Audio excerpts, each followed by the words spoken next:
ओम श्री गणेशाय नमः। वामन अवतार को लेकर श्रीमद् भगवद गीता में एक कथा काफ़ी प्रचलित है। इनको दक्षिण भारत में उपेंद्र के नाम से भी जाना जाता है।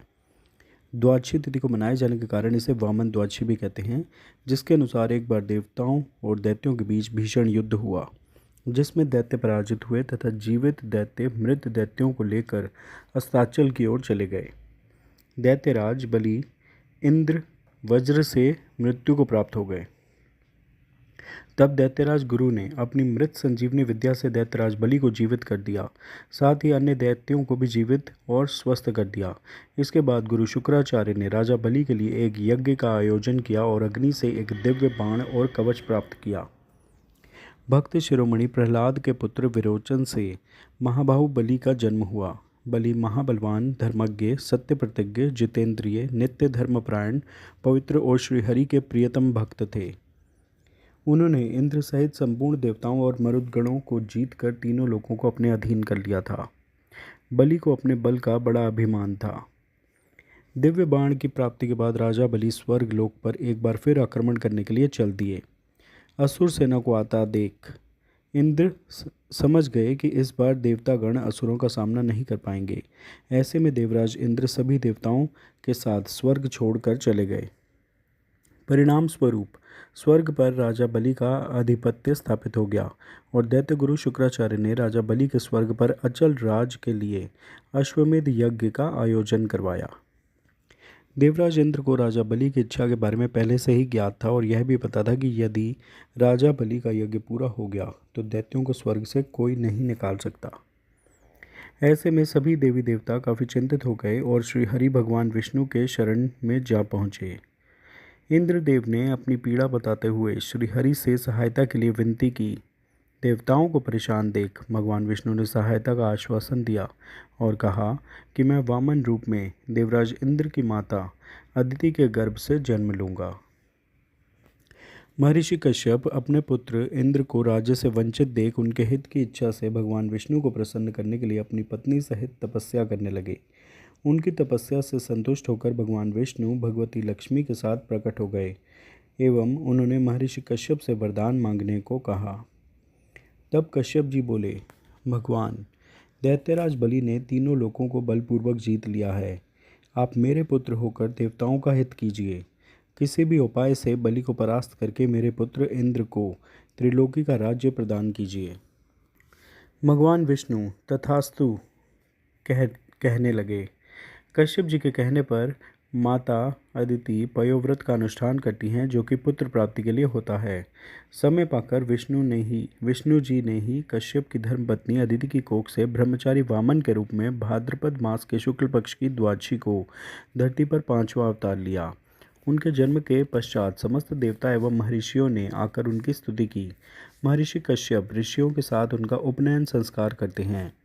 वामन बटुक को महर्षि पुलक यज्ञोपवीत, अगस्त्य ने मृगचर्म, मरीचि ने पलाशदंड, सूर्य ने छत्र, भृगु ने खड़ाऊं, सरस्वती ने रुद्राक्षमाला तथा कुबेर ने भिक्षा पात्र दिया। तब भगवान वामन ने प्रसन्न होकर उन देवताओं से कहा, देवताओं, बताइए इस समय मुझे क्या करना है। देवता बोले, भगवान, इस समय राजा बलि यज्ञ कर रहा है, अतः ऐसे अवसर पर वह कुछ देने से इनकार नहीं कर सकता। प्रभु, आप दैत्यराज से तीनों लोक मांगकर इंद्र को देने की कृपा करें। भगवान ने कहा, ठीक है। तत्पश्चात भगवान वामन पिता की आज्ञा लेकर बलि के पास जाते हैं। उस समय राजा बलि नर्मदा नदी के उत्तर तट पर अंतिम यज्ञ कर रहे होते हैं। वामन अवतारी श्री विष्णु राजा बलि के पास पहुंच जाते हैं। क्या भगवान की भक्त वत्सलता है। समस्त सृष्टि के निर्माता स्वयं कुछ मांगने चले हैं। देवताओं के कहने पर भगवान वामन बलि की यज्ञशाला में पहुँचे। भगवान वामन को ब्रह्मचारी के रूप में आया देखकर बलि सहसा उठकर खड़े हो गए एवं अर्धपाद्य से उनका पूजन किया और बोले। राजा बलि वामन को देखकर पूछते हैं कि आप कौन हैं। तब वामन उत्तर देते हैं कि हम ब्राह्मण हैं। बलि फिर प्रश्न करते हैं, तुम्हारा कहाँ वास रहा है। जो संपूर्ण ब्रह्म सृष्टि है वही हमारा निवास है। वामन ऐसा उत्तर देते हैं। यह सुनकर राजा बलि ने सोचा कि जैसे सब लोग सृष्टि में रहते हैं वैसे ही यह ब्राह्मण भी रहता है। फिर बलि पूछते हैं कि तुम्हारा नाथ कौन है। हम सबके नाथ हैं, हमारा कोई नाथ नहीं है, वामन उत्तर ऐसा देते हैं। राजा सोचते हैं कि हो सकता है कि इनके माता पिता आदि की मृत्यु हो गई हो। तब राजा फिर से प्रश्न करते हैं, तुम्हारे पिता कौन हैं। वामन उत्तर देते हैं कि पिता का स्मरण नहीं करते, अर्थात हमारा कोई पिता नहीं है, हम ही सबके पिता हैं। हे विप्रवर, आपके दर्शन से मैं कृतार्थ हुआ। कहिए मैं आपका कौन सा प्रिय कार्य करूं। हे द्विजश्रेष्ठ, आप जिस वस्तु को पाने के उद्देश्य से मेरे पास पधारे हैं उसे शीघ्र बताइए, मैं अवश्य दूंगा। भगवान वामन बोले, महाराज मुझे केवल 3 कदम भूमि का दान कीजिए, क्योंकि भूमिदान सब दानों में श्रेष्ठ है। इससे दाता और याचक दोनों स्वर्गगामी होते हैं। यह सुनकर बलि ने प्रसन्नतापूर्वक कहा, बहुत अच्छा। तत्पश्चात बलि ने विधिपूर्वक भूमिदान का संकल्प किया। बलि को ऐसा करते देख उनके पुरोहित शुक्राचार्य जी बोले, राजन, ये कोई साधारण ब्रह्मचारी नहीं, अपितु स्वयं भगवान विष्णु हैं और 3 कदम भूमि में तुम्हारा संपूर्ण राज्य हड़प लेना चाहते हैं। अतः तुम इन्हें कोई और वस्तु दान करो, भूमि भूमि मत दो। बलि ने बोला, गुरुवर, इससे अधिक भाग्य की बात और क्या हो सकती है कि जिनकी प्रसन्नता के लिए मैं यज्ञ कर रहा हूँ वे ही भगवान विष्णु स्वयं याचक बनकर पधारे हैं। आज मैं धन्य हो गया। उनके लिए तो मुझे मेरा जीवन तक दे डालने में संकोच न होगा। अतः आज इन ब्राह्मण देवता को मैं 3 लोक तक दे डालने में संकोच नहीं करूँगा।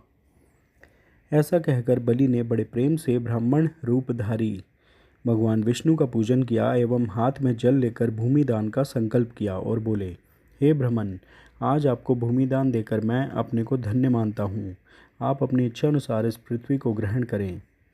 बलि के इतना कहने पर भगवान ने अपना वामन रूप त्याग कर विराट रूप धारण कर लिया और एक कदम में पूरी पृथ्वी तथा दूसरे कदम में पूरे स्वर्ग को आवृत कर लिया। फिर बोले, बलि, अब तीसरा कदम कहाँ रखूं।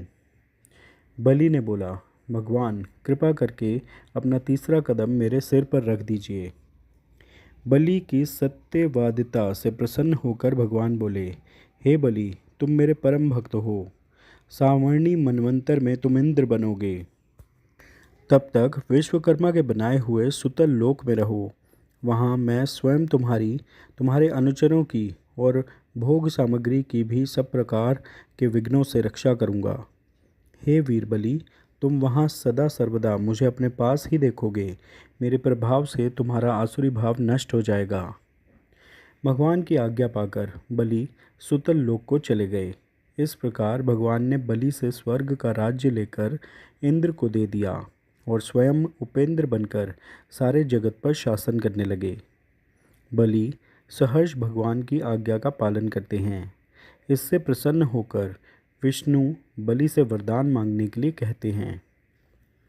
इस पर राजा बलि दिन रात भगवान को अपने पास दिव्य लोक में रहने का वर मांगते हैं तथा भगवान विष्णु अपना वचन पालन करते हुए राजा बलि का द्वारपाल बनना स्वीकार करते हैं, जिन्हें फिर बाद में देवी लक्ष्मी राजा बलि से वर मांगकर मुक्त करवा लेती हैं।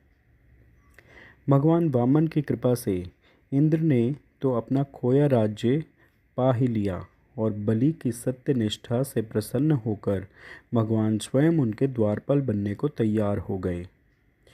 क्या भगवान की करुणा है, क्या उनकी उदारता है कि उन्हें अपने भक्त का द्वारपाल बनने तक में संकोच नहीं है। वे ही प्रभु अंतर्यामी होकर हमारे अंतःकरण में भी द्वारपाल बने हुए हैं। शुभ विचार, शुभ प्रवृत्ति से वे प्रसन्न होते हैं और भीतर ही भीतर सामर्थ्य देते हैं। अशुभ विचार, अशुभ प्रवृत्तियों को रोकते टोकते हैं। काश उन वामन को, उन नन्हे नारायण अंतर्यामी ईश्वर को अपना परम सुहृद, परम हितैषी, परम प्रेमास्पद जानकर बलि की नाई उन्हीं की प्रसन्नता हमारा जीवन हो जाए, तो फिर वे हमसे दूर नहीं और हम उनसे दूर नहीं। वे हमसे अलग नहीं और हम उनसे अलग नहीं। यह बोध भी आसान हो जाएगा। वामन अवतार की जयंती अथवा वामन द्वादशी की ये कथा पूरी होती है। अभी आप सभी मेरे साथ बोलिए, जय श्री वामन अवतार जी की। श्रीमन नारायण नारायण नारायण, भजमन नारायण नारायण नारायण, लक्ष्मी नारायण नारायण नारायण, सत्य नारायण नारायण नारायण, श्रीमन नारायण नारायण नारायण, भजमन नारायण नारायण नारायण। कृपया इस वीडियो को लाइक व शेयर करें और चैनल सब्सक्राइब करें। धन्यवाद। जय श्री गणेश, जय श्री वामन जी।